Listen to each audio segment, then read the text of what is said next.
Bonjour à tous et bienvenue sur DigiSchool. Je m'appelle Camille, je suis votre professeure de littérature. Aujourd'hui, nous allons parler du thème du fil et de la couture dans Les mains libres.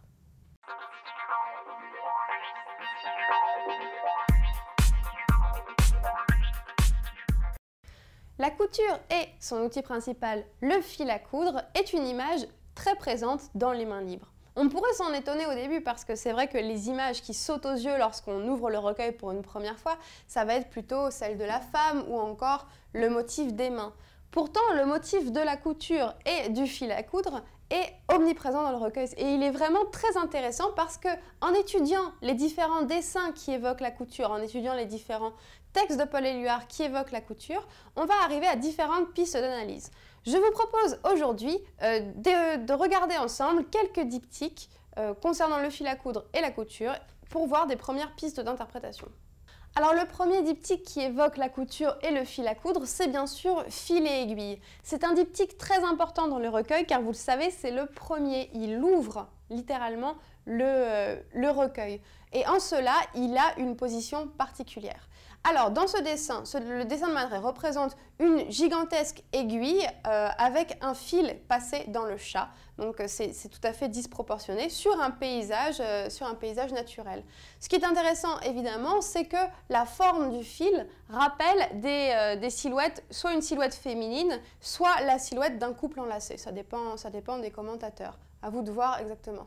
Donc on a une première image de l'amour qui est convoquée ici par ce fil à coudre. Maintenant, le texte de Paul Éluard, vous savez qu'il n'est pas toujours forcément lié au dessin, bien qu'il soit censé l'illustrer. Celui-ci l'est un peu. Sans fin, donner naissance. Alors là, on a le premier vers du poème, donc un vers particulièrement important, qui va convoquer l'idée de la maternité qu'on peut lier aux courbes féminines du dessin, mais aussi l'idée de création artistique. Voilà, deux premières pistes d'analyse. Sans fin donner naissance à des passions sans corps, à des étoiles mortes qui endeuillent la vue. Voilà pour le premier diptyque évoquant la couture. Deuxième diptyque qui évoque le fil, eh bien c'est pas l'un des plus évidents, il s'agit du dessin Les mains libres qui donne son titre au recueil éponyme. Alors le dessin de Man Ray représente un fil, littéralement un fil, qui est mélangé, qui va former un embrouillamini de fils. Moi, j'aime y voir, de par le titre, de par le fait que ce fil représente le dessin linéaire, une métaphore de la création artistique, et c'est très intéressant, c'est une première piste d'analyse qu'on avait déjà en commun avec Fil et aiguille.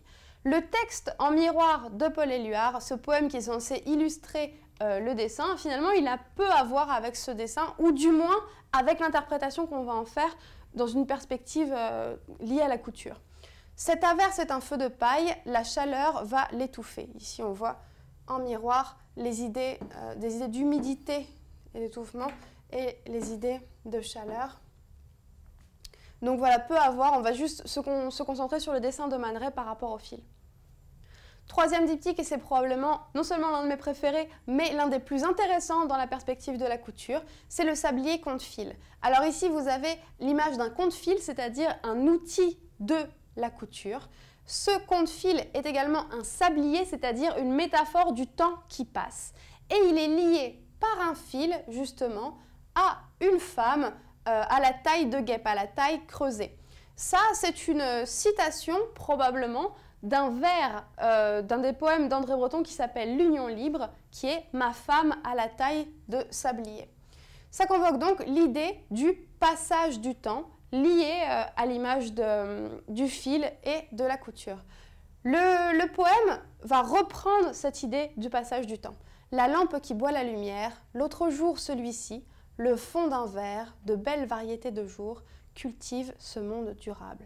Alors qu'est-ce qu'on a comme image? Il y a la lampe qui boit la lumière, avec l'idée que la lumière n'est pas pérenne, qu'elle peut s'épuiser. L'autre jour, une durée de temps qui revient à ce monde durable. Le fond d'un verre, c'est également l'idée du manque de pérennité. Voilà, donc ici, une nouvelle idée qui est à relier à la couture et au fil, c'est bien l'idée du temps qui passe, du temps qui s'écoule inexorablement. Un autre diptyque solitaire, il est très intéressant. On a deux mains qui sont dressées, le fil sur le dessin de Man Ray. Le fil est passé entre les doigts. C'est un jeu d'enfant de l'époque. Le fil convoque donc précisément une idée d'enfance et donc une idée de temps qui passe. Cette idée de temps qui passe, elle est reprise encore une fois par le poème de Paul Éluard. Donc je cite une partie. « La nuit est avancée », c'est déjà une mention du temps qui s'écoule. Comme un bloc de cristal, je me mêle à la nuit. Voilà, comme quoi l'homme, enfin le poète en l'occurrence, est lié à ce temps qui passe, à la nuit qui s'avance. Autre diptyque intéressant, il s'agit de l'attente. Alors, le dessin l'attente est une reprise directe du dessin solitaire qu'on avait vu juste avant, là où les deux mains sont tendues et entre les doigts de ces deux mains, il y a un fil, le fil du jeu d'enfant qui est entrelacé. Cette fois, les deux mains semblent plus âgées, on voit quelques rides sur la peau, et entre les doigts, ce n'est pas le jeu d'un enfant, mais bien la toile d'une araignée. Alors ça convoque d'abord l'idée de mort, puisque l'araignée est un animal qui évoque la mort. Deuxièmement, ça évoque évidemment l'idée du temps qui passe, parce qu'il a fallu garder ses doigts écartés ainsi longtemps pour que l'araignée puisse y tisser sa toile. Cette idée de temps qui passe, elle se reflète à la fois dans le titre du poème « L'attente » et dans l'unique vers « Je n'ai jamais tenu sa tête dans mes mains ». Par ailleurs, ce qu'il faut voir, c'est que ce fil-là est tout à fait différent des autres types de fils qu'on a vus dans le reste du recueil. Il s'agit bien du fil de l'araignée. L'araignée devient ici l'image de la couturière. Et en cela, elle rejoint l'idée de la création artistique. Un diptyque donc parmi les plus intéressants du recueil. On continue notre exploration des diptyques évoquant la couture et le fil à coudre avec le bien nommé la couture. Alors le dessin, on en a déjà parlé à de nombreuses reprises, il s'agit d'un corps féminin dénudé, allongé de manière lascive, dont le bas, les jambes sont couvertes d'un voile.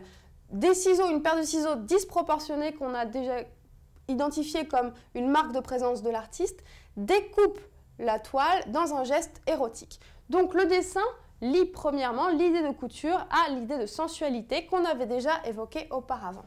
Le texte de Paul Éluard à présent. Collection des bonheurs et des goûts, des couleurs, pour une exposition de chiens, domestiques, couchants, ergotés, enragés. Donc des idées intéressantes également ici.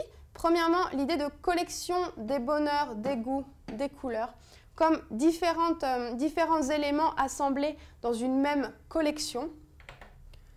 Ça rappelle la figure, ça rappelle l'image du patchwork. Vous savez, le patchwork, c'est cet exercice de couture, on peut dire, qui consiste à relier différents tissus différents, des tissus différents dans un même ouvrage, une couverture en patchwork par exemple. De plus, l'idée de collection, l'idée d'exposition, ça nous rappelle l'idée de création artistique qui, on l'avait déjà vu, était liée à l'idée de couture, du fil à coudre. Enfin, dernier diptyque de cette vidéo, il s'agit de le mannequin, un diptyque très intéressant. Alors, le mannequin peut figurer éventuellement un modèle, un mannequin comme celui des magazines. D'ailleurs, le modèle de ce dessin, vous le savez bien sûr, c'était Lee Miller, l'ancienne amante de Man Ray, qui était mannequin de profession. Mais visiblement, on le voit dans la rigidité des membres ici, le mannequin désigne plus ces figures inanimées, vous le savez, en plastique, sur lesquelles les couturières créent elles-mêmes leurs vêtements. Le texte de Paul Éluard va faire appel également à l'idée de féminité, mais aussi, on va le voir, à l'idée d'enfance. Unique guirlande tendue d'un bord à l'autre de l'enfance. Petit pont de perfection, premier amour de l'écolier, suppression des distances. Alors ici, les termes de l'enfance et de l'écolier font appel au temps qui passe, à l'idée justement du petit enfant, mais la mention de l'amour va relier cette figure du mannequin à l'image sensuelle de la féminité. Voilà pour ce panorama des diptyques explorant le fil à coudre et la couture dans le recueil. On a pu voir que différentes pistes, différents justement fils d'analyse s'offraient à nous et c'est ce qu'on va étudier dans les prochaines vidéos. Premièrement, la couture est toujours liée, enfin très souvent, à l'image de la femme de deux points de vue. La femme peut évoquer la maternité ou bien la sensualité. Deuxièmement, la couture agit comme une métaphore pour l'art et pour la création artistique. C'est ce qu'on va également étudier dans une autre vidéo. Et troisièmement, un thème des plus importants, la couture et le fil, particulièrement le motif du fil, est lié à l'image, à la métaphore du temps qui passe. C'est ce que je vous invite à découvrir avec moi dans les prochaines vidéos. Voilà, c'est tout pour aujourd'hui. Merci d'avoir été avec nous sur DigiSchool et à très bientôt.